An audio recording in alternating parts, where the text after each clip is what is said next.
No, takže nastavenie jazyka pre kontrolu pravopisu a gramatiky v PowerPointe.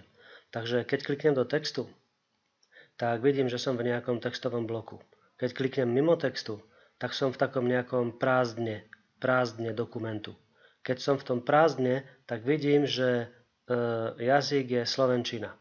Keď kliknem do textu, tak vidím, že jazyk je nemčina.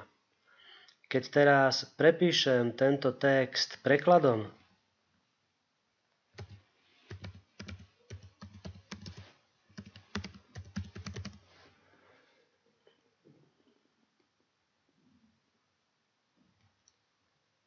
a kliknem dnu do toho textu, tak vidím, že sa mi text automaticky kontroluje slovenčinou. Keby to ale tak nebolo, tak to docielím takýmto spôsobom. Kliknem do textu, stlačím Ctrl A, to znamená označím celý ten blok, celý ten text a kliknem sem na jazyk, zobrazí sa mi takéto okno, v ktorom si nastavím slovenčinu alebo iné jazyky, ktoré mám označené fajkou, buď francúzština, alebo ja neviem, aké všelijaké ešte sú tam, hej.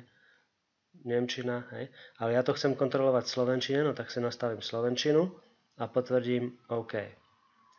Ak by to tu na nešlo, lebo tu na to nemusí vždy ísť, ale väčšinou ide, tak potom idem na kartu Review, to znamená kontrola, a tu v tejto sekcii Language si otvorím Set Proofing Language, to znamená nastaviť jazyk kontroly pravopisu a gramatiky.